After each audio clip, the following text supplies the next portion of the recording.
Thanks, listeners, for joining us. It is time for Elko Live today, and our guest in studio in for the regular monthly update from local law enforcement. We're so pleased to have our City Police Chief, Tyler Trouten. Welcome, Chief. Thank you, Lori. Glad to be here. And alongside our Elko County Sheriff, Aitor Narvaiza. How are you today, Sheriff? Good. Thanks for having us, Lori. Great. Thank you so much for being here. And as usual, we have a lot of different topics that we'll get to, and I figure we can kind of dive right in. At the top of the list, gentlemen, is because it's back to school, some traffic safety reminders. We've had some traffic woes in both your neighborhood, Sheriff, but within the city's jurisdiction with the beautiful new Elko Institute for Academic Achievement. That's a great school, but some people are having a hard time adjusting to the new traffic patterns. I'd like to, before Ty gets involved in this, that first day of school is expected, right? But I have to give the police chief and his department kudos. They've been out there the last few days. Traffic's flowing steady. You can leave work, and there's no delays. They've switched up all their times. So, man, that traffic's just flowing really smoothly, and the chief and their guys done a great job with that. We've had just one day's of complaints, but it was the first day, and ever since it's been running smoothly, so they've done a really good job. Well, then moving on, right? Well, I appreciate that, but back up a little bit. This is one of the concerns that we've had for months when it was proposed to put this charter school in down there and the flow of traffic. We know going clear back to the train derailment that section of Silver Street, basically where it ties in with Aircart and around that corner up to Idaho Street, is kind of a bottleneck. We have multiple routes feeding into that from Aircart, from downtown to Elko in that area, and it's single lane. One of the concerns we still have is now there are these concrete dividers for left turns onto Main and so forth. It's going to be a problematic area anytime we have a traffic accident there. Now moving forward to the first day of school for this, the school had done their due diligence. They had sent notification out to the parents. They had done rehearsals on how to get the flow of traffic down there. They did some research going up to other charter schools and schools that have drop-off using their systems. Basically, cars have placards. It's matched with the student, and trying to get this detailed down. Now, the problems. People are notoriously bad at listening and following instructions. The flow of traffic for the parents dropping off students down there is to go down Idaho Street, turn left onto Hot Springs Road, then left onto West Main, and approach the school from west to east. There was a bunch of parents who ignored the information, maybe didn't get it, or just chose to do their own thing, and were trying to basically converge two different directions of traffic into that side road, which is the approach to their drop-off. And it really just stopped everything. And then, of course, people being self-interested as they are, nobody wanted to lose their spot, so rather than stopping short of an intersection if they weren't going to have space to get across the intersection, they just pulled out and blocked traffic for everybody else. My opinion of folks, not real high on that. It's a selfish, stupid, ignorant thing to do. So the school doubled down again, sent out the notices. The parents have been doing a great job for the most part since. They're going to flow of traffic. The school is getting used to this new process, and it is much improved. They did have pre-planned, staged leavings of school, so certain grades would start leaving at this time, followed by the next grades and so forth. They've refined that. They've dropped the times it's taking down significantly. The school personnel are trying to do everything they can. There's still a few more things in the works that I think will help down there and assist with that. But again, just today, one parent who thought they were special, didn't have to follow the rules, tried to go the wrong direction, and then tried to make a left turn in down there when there's a line of cars making that right turn. And when you're making a left, you yield to those making a right. One of the administrators tried to stop him, and this individual saw fit to try and use their car to push the administrator out of the way. Inexcusable. And then the person wanted to be argumentative about it. So I don't think I could accurately characterize them without probably violating some FCC rules here about profanity, but very low opinion of that person. Wow. Yeah. Well, they're going to get to explain their case before a judge. Okay, so there was an arrest or a citation anyway? Citations on these again. Remember, we can't arrest on a lot of these sites anymore. Even though they were using a vehicle. I mean, that's well, serious. Using the vehicle, yes, but We get it, Chief. Yeah. Yeah, no, I understand your frustration, but that's some serious, serious behavior there. It's stupidity. I mean, we see it with road rage incidents, everything else. People just get so wrapped up in themselves, they have no care or concern for others, and that's a sure way to get people hurt, cause accidents, all this. Deep breath, folks. It's going to be what it's going to be. If you're late getting there and you're trying to cut corners, well, shame on you. You should have left earlier. Mm-hmm. Or you can at least just explain. I mean, it's the first week of school. People are going to get it. Well, and really what's on the line here? They would have got in. I mean, it's not the end of the world, nothing major, but just, maybe the person's having a bad day. I don't know, but inexcusable. Right. We've been down there. We've been issuing cites. We see somebody stopping in the intersection, blocking it. You're getting a cite. I don't know what to tell you. Well, and not only because we don't want to seem, this is a new situation for the Elko Institute for Academic Achievement, and we don't want to really single them out, but we have problems on campuses all across the district, right? The sheriff is nodding, right? Yeah, correct. Spring Creek's the same way. You have parents trying to get around cones and blocking intersections out in Spring Creek as well, and we have the SROs, city and county, out there moving them along. Or, I've even seen parents drop a kid off on Idaho Street the other day, and the kid walked from the intersection to the school. So people just have to, like Ty said, this is the new thing, and It's a new normal. the new normal, and we're going to have to get used to it. Even at the sheriff's office, that first day for us was a nightmare. We couldn't get emergency vehicles out of there. We had to try to get to accidents and stuff. And our intersection, where you pull in and pull out, we're all blocked in. We couldn't get out. So, but it's changed a lot in the last 4 days, and kudos to everybody. Thanks to the police department, and obviously in the city, Ty, and people need Yeah, to. well, and the school resource officers, I go back several years before we really had the SRO program going, was always a nightmare. Southside schools, some of these different schools, simply put, Elko never was laid out envisioning the amount of traffic that we have. Back in the day when many of these schools were built, nobody was dropping these children off. They were expected to walk to school, sometimes from quite a distance. Fast forward to the day, and we've got every parent, and they, again, it's all about them and their child. And but the SROs have done a great job over the years. I remember when we'd have 3 rows deep of cars, just basically stopping in the middle of the road on each side. And kids darting in and out of cars, very unsafe. The SROs have done a great job over the years of getting that under control and working at some of these schools. They have this almost down to an art form. I think Adobe, they told me the other day, they roughly double the population of like the charter school, but 800 kids dispersed in 12 minutes. Well, there you go. That's efficient. It can be done, right? It can be done, and it gets better. But just the message out to the drivers, have a little patience, take a deep breath. It's not the end of the world. If you're a little bit late, I guess you're a little bit late. It is going to get better. I know the charter school still has other things they're working on, such as outline area busing and so forth. We're looking at some other changes within the city that would make it safer so they don't have to drop their child off on Idaho Street and send the kid running over there.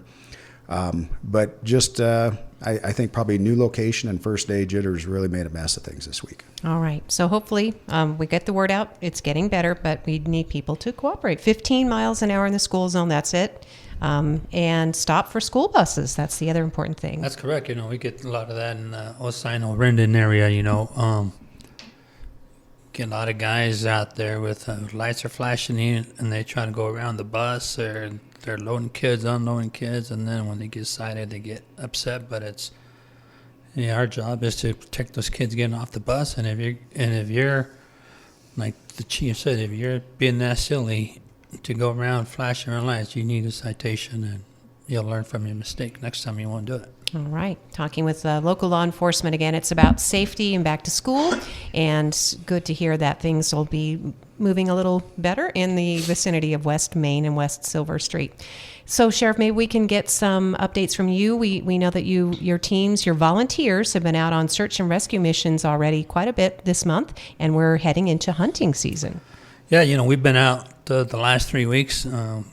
Again, we were out last week at the Scraper Springs. We did find an elderly man who took the wrong turn and was in a walker and ripped the oil pan out, and he had no idea where he was at, and so made it difficult for us to find. But we found him about 2.5 days And then we were out in Montello. Another hunter was stranded, and then went out by Midas. So, and it's not even snow yet. So, man, if you guys gonna go out hunting, take extra clothing, take extra food, because it might be a day before we get out there, because we don't do anything at nighttime. So if you call at 9, 10 o'clock at night, we won't move till 5, 6 o'clock in the morning. So just be careful with everybody, and please pay attention to your surroundings. Know where you're at. Look for buildings. Look for signs that says, Elko, Wahi, 12 miles. At least that gives us an area where to start. So just be aware of your surroundings. All right. Anything to add to that, Chief? Well, you always think that everyone understands, I guess, what you know as well. But, some things that having a conversation with a person, they did not even comprehend how the mile markers work on the sides of the roads for state and, county roads or things like that. Those are good things to pay attention to. Those aren't just, lineator posts or delineator posts with numbers on them. They mean something, and learn how to read those.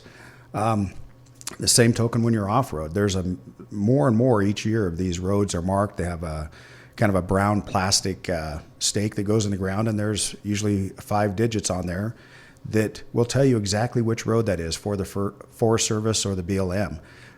People need to learn to pay attention to these things. It amazes me. I mean, most people have GPSs, their phones are capable of doing all this, and it seems like there's more people getting lost than there were, 30 years ago before all of this tech. I don't know. It just seems incongruent. So do tell people where you're going. Make sure you stick to those plans. File the trip plan. That way, if something does happen and your cell phone doesn't, because often you're out of range too, because the cell phone is not going to find you help immediately either. And as the chief and the sheriff just explained.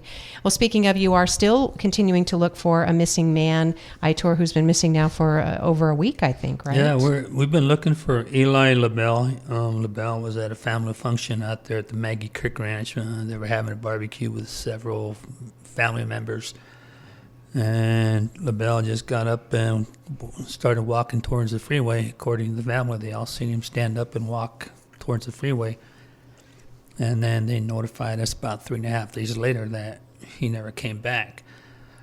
We did get a couple of calls on him that he was out possibly by the I-80, and then we did have one just the other day that he was at Walmart. We checked those. We've had no luck.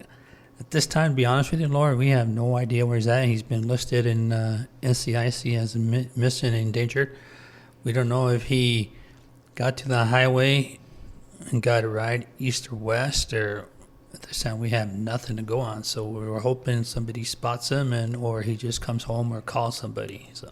All right, Sheriff. And nothing to do with the man who was reported missing the previous month, I believe, from Elko. His vehicle was actually found in Lander County. I think his body was found in Lander County. That's a whole separate incident.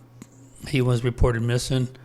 We worked that case for a week, and then the passerby had located the vehicle on Highway 50 down there by Austin and Eureka. And the subject was located deceased, but it's 2 separate incidents. And they're handling the investigation. We're doing part of it because he was reported missing out of here. So we're doing the missing portion of it, and Lander County will do the coroner portion of it. I know you can't divulge much, but because it's being investigated, but was it suspicious? No, it was not suspicious, but we still have to do our diligence to... So he'll be sent for an autopsy. Yeah, he was. That's already all done through Lander County. He's already done all that. We're just going to close up all the leads that went into this missing call, all the follow-up that there was concerns about. So we have to back, and then we'll close out the case. But there was nothing suspicious about his death. Okay, could have been of natural causes then. Yeah, it was natural causes according to Lander County, but. Nothing suspicious, and we just got to close everything out. And investigations take some time. There's phone records involved, and those phones were taken for us to look at and see if there was anything criminal. But we still have to close it out properly. All right.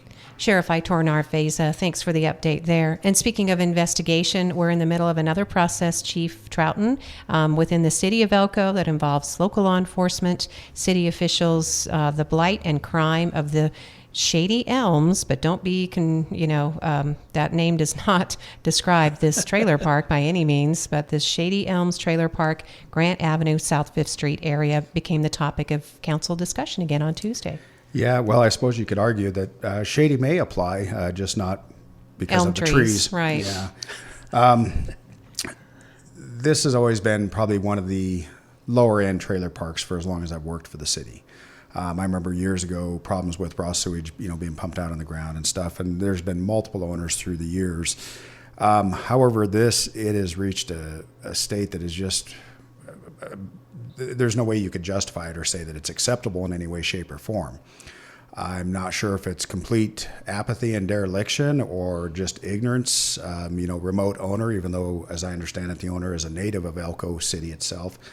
But some people have failed somewhere along the line to let it get to this point. I know there's several burned out trailers and buildings on the property. Some of these fires, the one that basically destroyed 3 trailers, that happened, I believe, in excess of 2 years ago. And yet they sit there with, all the debris from the fire, the contents of the trailers. There's abandoned trailers. Of course, there's squatters. I think they said the other night some of the folks they're trying to work on haven't made a payment in several months, yet still are there, and they're just... Well, there was a stabbing there. Well, the stabbing didn't occur there. The stabbing occurred down by the river on 5th Street. The suspect was located in one of the trailers. They were hiding under blankets inside. So okay, yeah, and then you arrested another person. Yeah. So, and the attorney for the property owner mentioned a couple trailers with criminal elements. Well aware that is almost a constant up there. It's just usually a flavor of who's the criminal this month that's got a space there or staying there and what activities they're doing. But over the years, I've got personal memories of many of those trailers and the dealings we've had up there. It really needs attention, and I think is it Scott McRitchie, one of the developers and stuff, he got up and made a comment during council that I thought was very appropriate.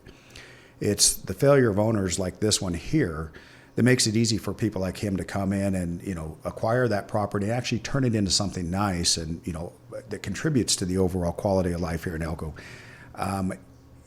It's sickening that there's families who live around the immediate trailer park there. I believe there's even some families within that trailer park.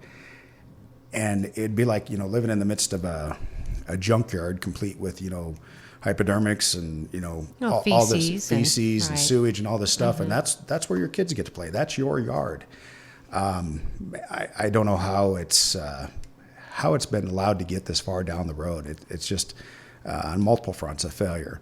I know our officers have been working and trying to work with the property manager, who also is fairly new to that property, to try and change some of these things. I know some of their frustrations were is they did not have what they felt was the adequate legal assistance in order to do some of these evictions. Katie McConnell testified the other night that she's recently come on board, hired by this property owner and stuff. So I know she's getting on top of these things and doing a good job. But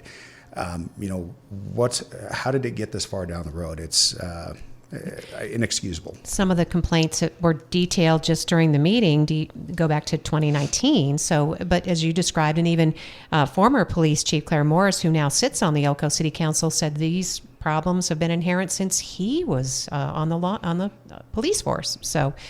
So how do we get to this? And you and I know, our neighborhood, we dealt with the situation for about 18 months, going on 2 years, in which a house, anyway, there were serious problems, and it took time.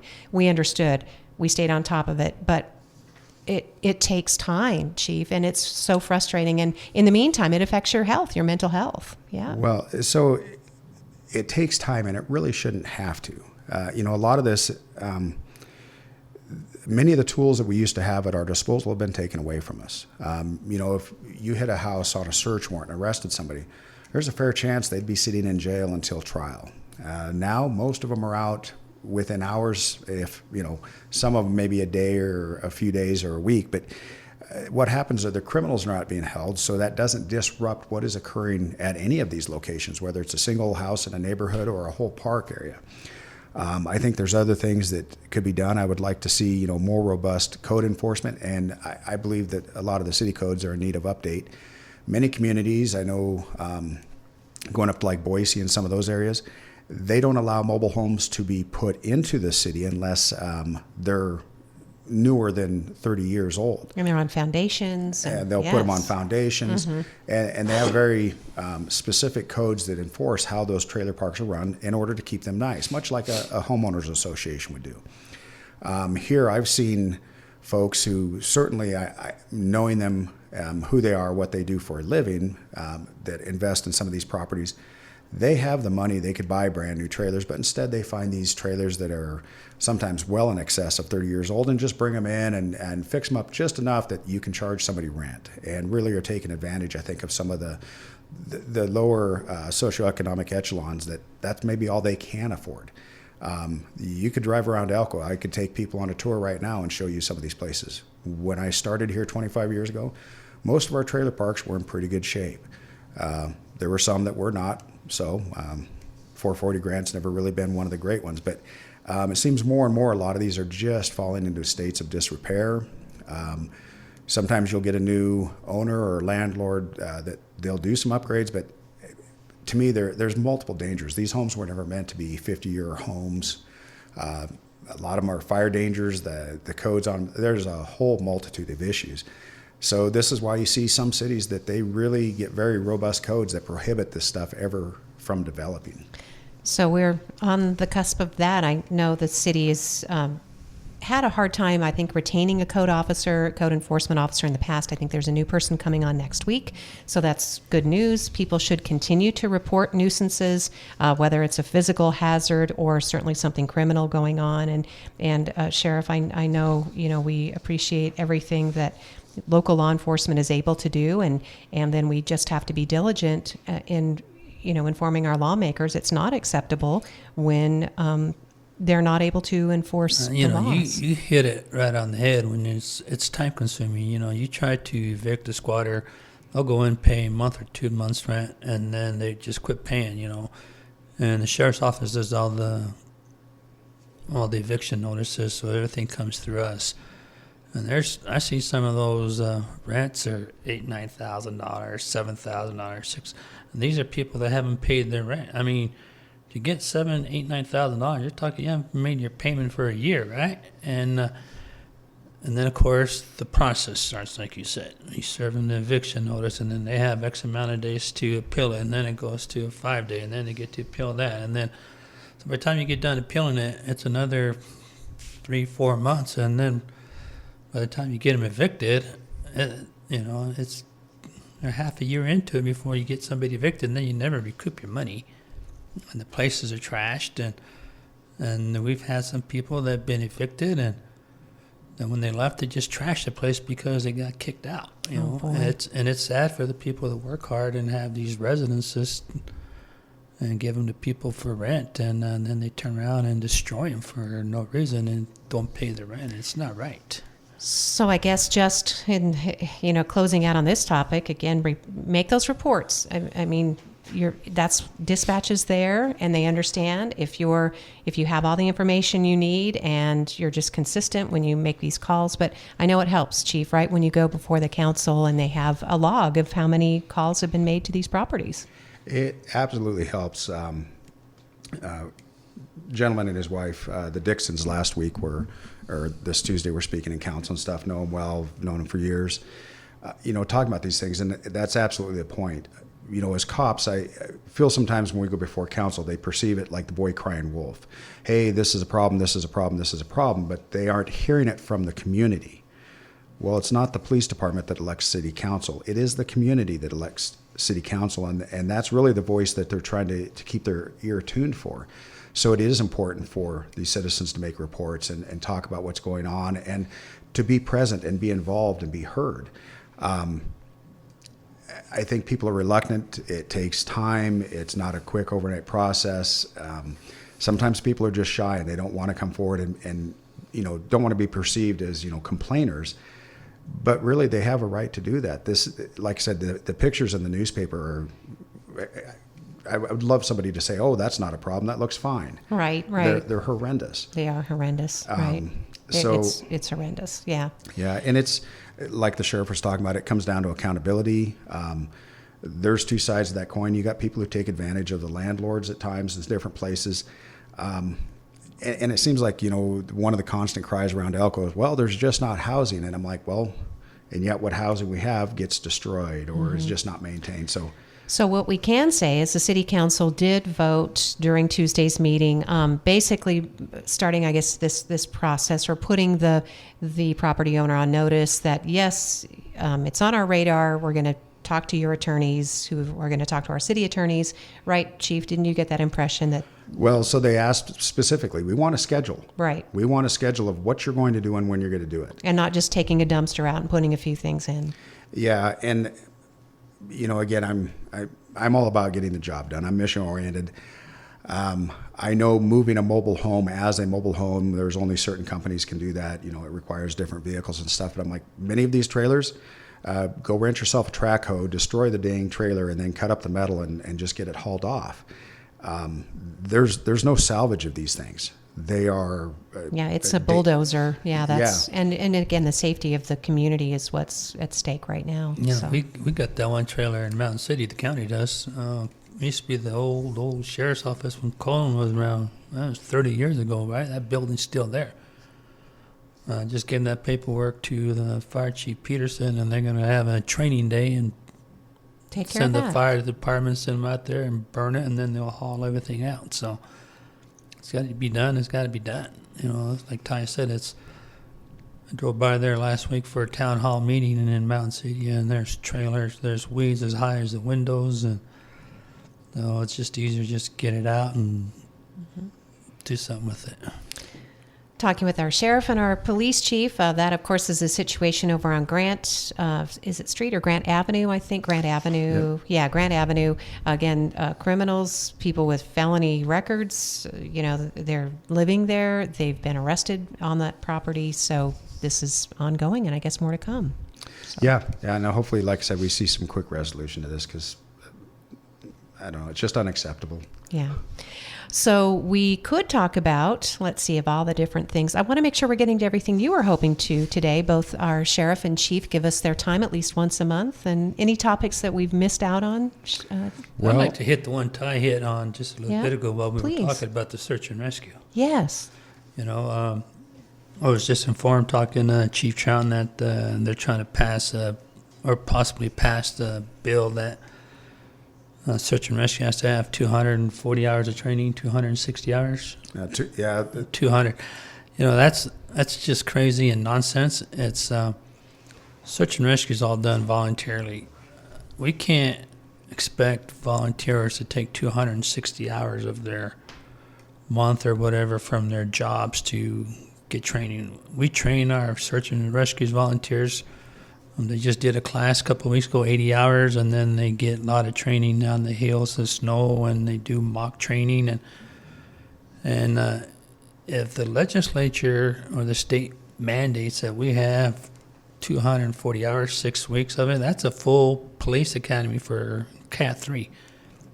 We're going to lose a lot of the volunteers. So people...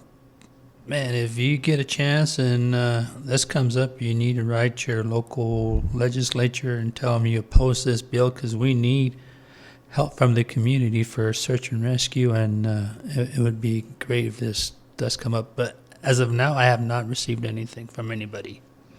Yeah, just to clarify so folks don't get pitchforks out too quick.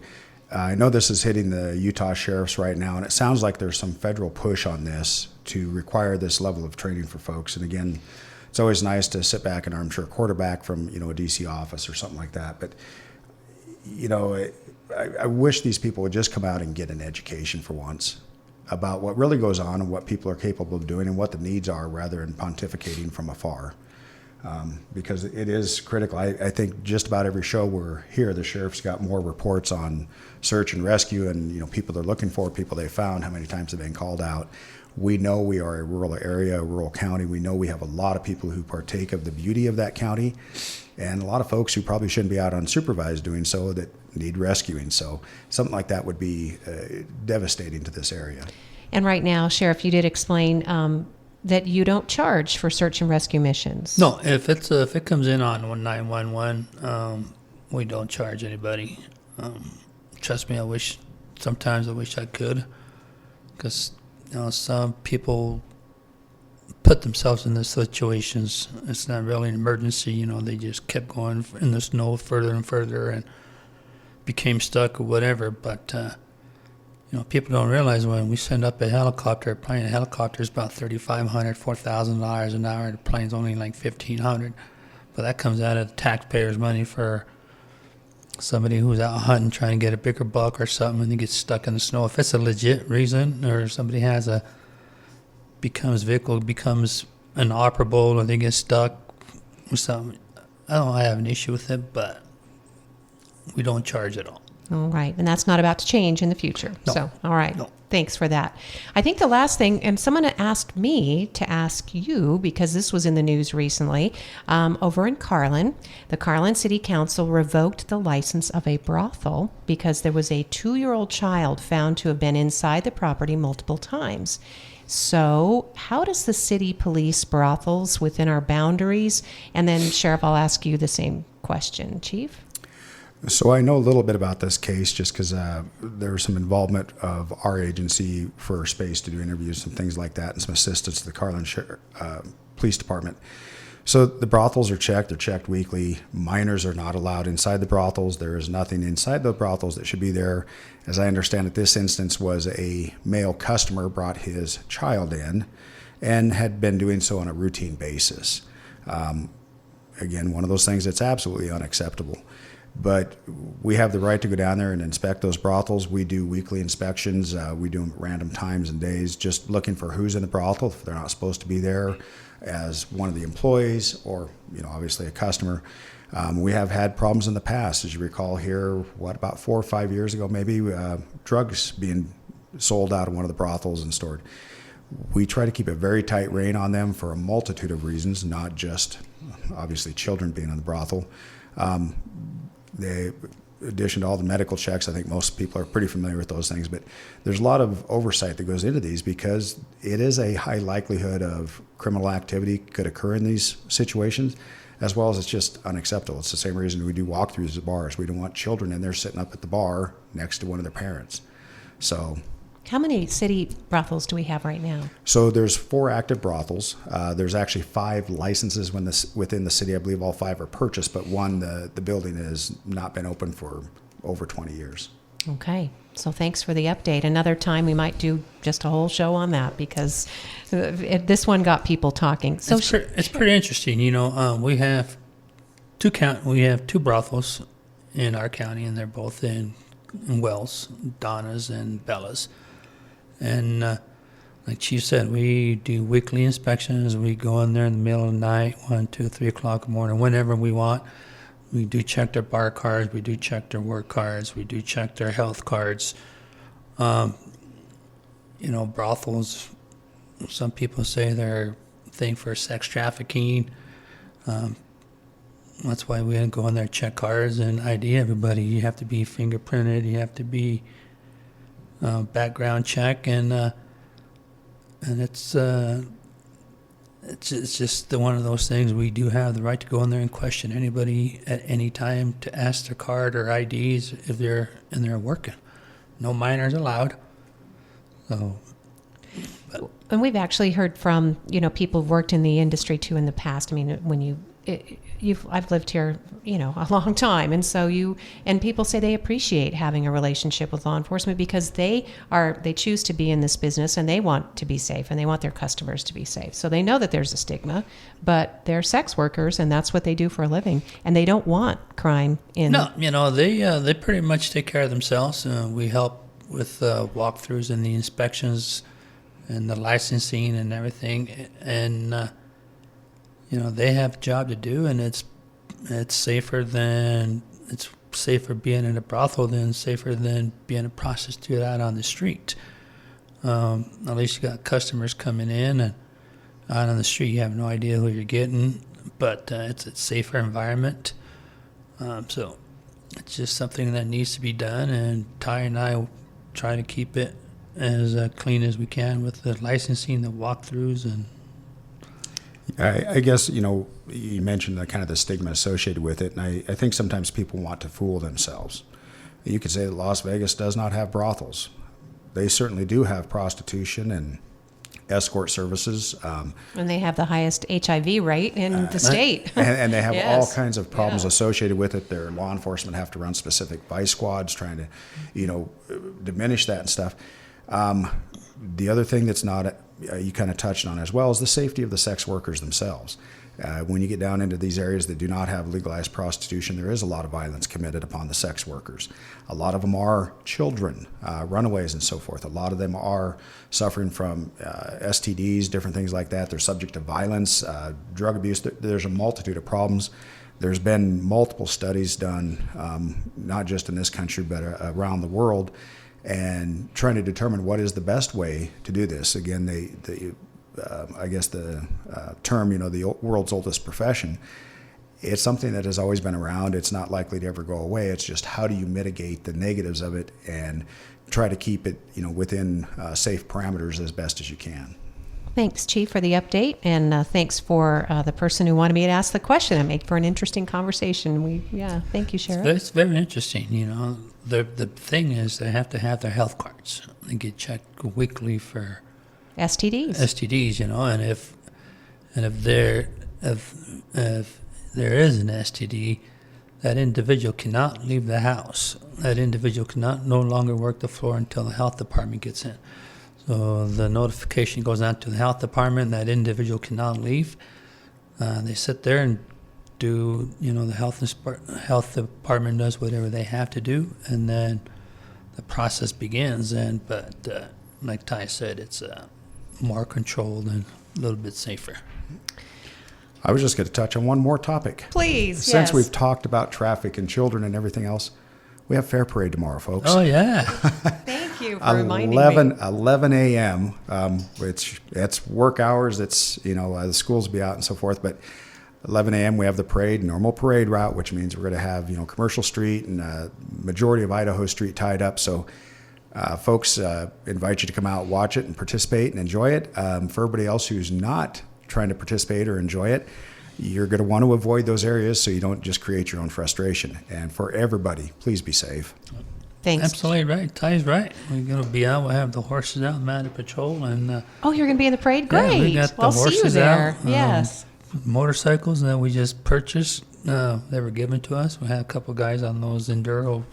They'll be nice for search and rescue and whatever else. And so I'm looking forward to it. It's going to be a great day. Yeah. And then the stampede, the Fair. fair races starts Yep.